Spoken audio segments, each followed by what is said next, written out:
اب یہ جو ٹیپ کل سے وائرل ہے، آپ نے سنی ہے سب نے، وہ ٹیپ جس میں وہ جن کے متعلق دعویٰ تھا کہ وہ خاتون خانہ ہیں ان کی بات نہ کی جائے، وہ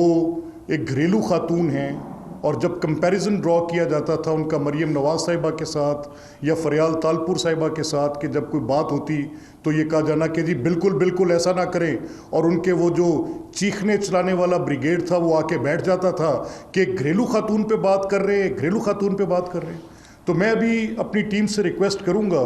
کہ ذرا وہ گھریلو خاتون کی وہ ٹیپ چلا دیں۔ ابھی تو وہ گھریلو خاتون ہیں، اگر وہ پولیٹیکل ہوتی تو ابھی تو صرف سازش کا بیانیہ داغ ہے، اگر وہ پولیٹیکل ہوتی تو مجھے خدشہ ہے کہ وہ ایٹم بم چلاتی۔ یہ ذرا چلائیں، پہلے سنیں وہ ہے کیا، دیکھیں کہ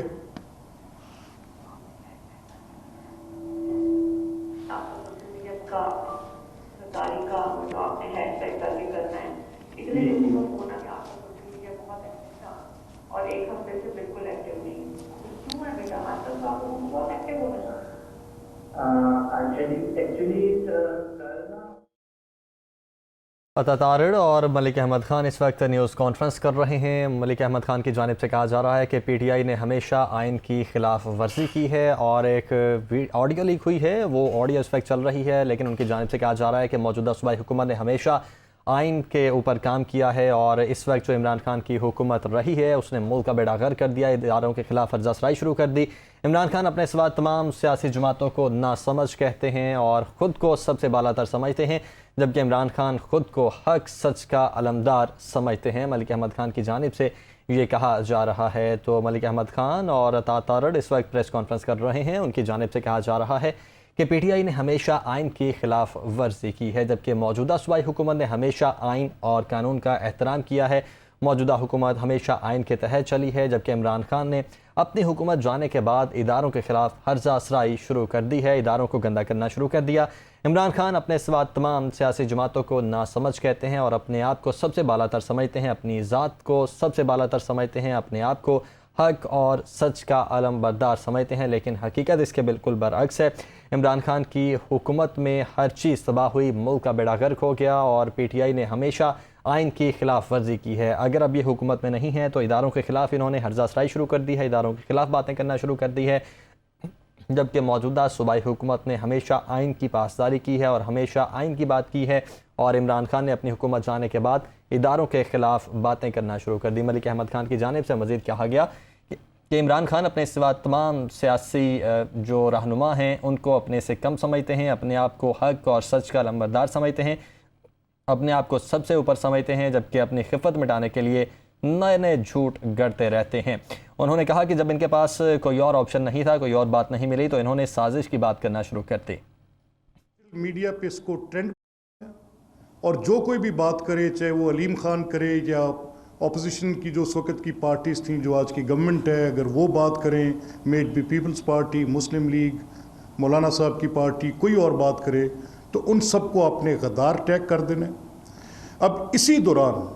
آپ سب کے حافظے میں ہوگی یا نہیں ہے تو میں بھی آپ کو دیتا ہوں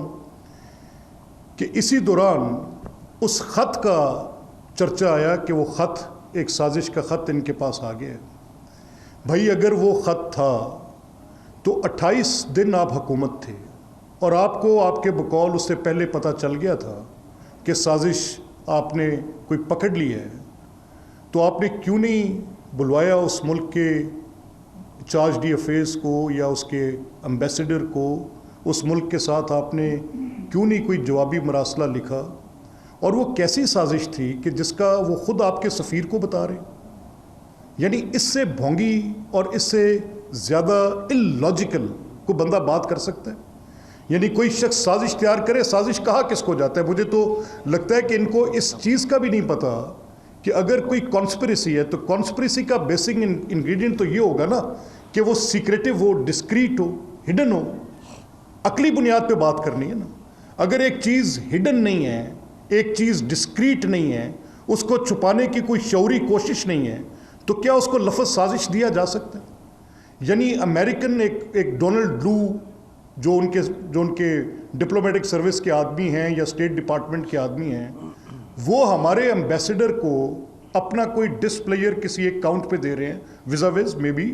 میں کوئی سفارتی امور کا ماہر نہیں ہوں, میں کوئی ڈپلومیٹک ان چیزوں کا یا فورن ریلیشنز پہ مجھے کوئی اتنی دسترس حاصل نہیں ہے, لیکن بیسک کامن سینس پہ بات کر رہا ہوں. یعنی اگر ایک ملک جو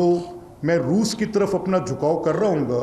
اور اس طرف بیٹھے امریکنز یا ویسٹرن جو لوگ ہیں ان کی کوئی کنسرن ہوگی کسی اور ریزن پر,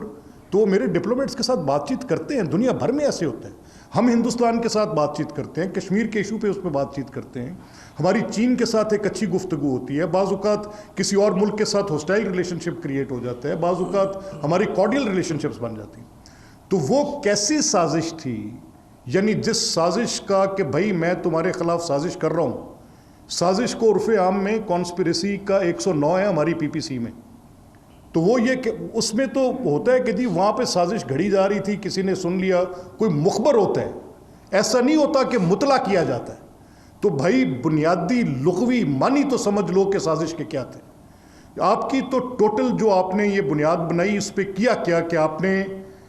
بیرونی سازش کا نام دے کر اصل میں ایک اندرونی سازش کی. اور آپ کی اندرونی سازش کیا تھی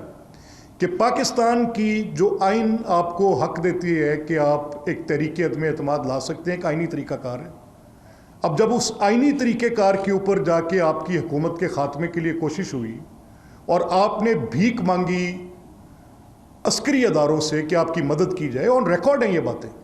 آپ نے جلسوں میں جا کر کہا کہ نیوٹرل نہ رہنا, نیوٹرل رہنا گناہ عظیم ہے, نیوٹرل تو جانور ہوتا ہے. اور پھر یہ جو میر توشہ الدولہ خود لوگوں کو کبھی کسی کو کہیں کہ یہ سراج الدولہ ہے, کسی کو کہیں کہ یہ میر جعفر ہے, اور خود اپنا کردار کیا ہے کہ اگر کسی اور ریاست کی طرف سے کوئی تحفہ ملے تو اس کو بیچ کے آپ کے گھر کے کچن چلے, آپ 18 کروڑ کی جا کر وہ گھڑیاں بیچیں. اتنی لو لیول پر یہ تو ہوئے جو سامنے آ گئی چیزیں. تو میں تو یہ کہتا ہوں کہ یہ لوگوں کو نام دیتے ہیں اچھے بھلے, ان کو میرے نزدیک توشہ خان سے بہتر نام اور کوئی دیا نہیں جا سکتا. یہ توشہ خان جو ہیں, جو توشے میں آیا اس کو اٹھا کے اپنے گھر لے گئے, کچھ اپنی اہلیہ زوجہ محترمہ کو دے دیا, کچھ اپنے باقی عزیز و اقارب میں بانٹا وہ تقسیم کر کے. باقی جو آپ کے معاملات فورن فنڈنگ کے تھے, وہ جو آپ ایک کرپشن کے آئیفل ٹاور ہیں, وہ جو آپ مدر آف آل کرپشنز ہیں, جس کی بیسس پر ایک بزنس لیس آدمی, ایک ایسا آدمی جس کا کوئی نون کاروبار نہیں ہے اور اس کی ایک امپائر کھڑی ہو جاتی ہے, اور اس کے لیونگ سٹینڈرڈز دیکھیں, کیا وہ صرف ایک کرکٹر یہ سب کچھ کر سکتا تھا؟ اس فارچون کے پیچھے there is a crime behind this, and that crime is looting of public money, public donations کے پیسوں کو ان لوگوں نے لوٹا ہے, چاہے وہ پولیٹیکل پارٹی کے نام پہ لوٹے. مجھے اعتراف ہے کہ شوکت خانہ میں ایک بڑا ہاسپٹل ہے, ایک اچھا پروجیکٹ ہے, جن حالات میں بھی بنے, جیسے بھی بنے,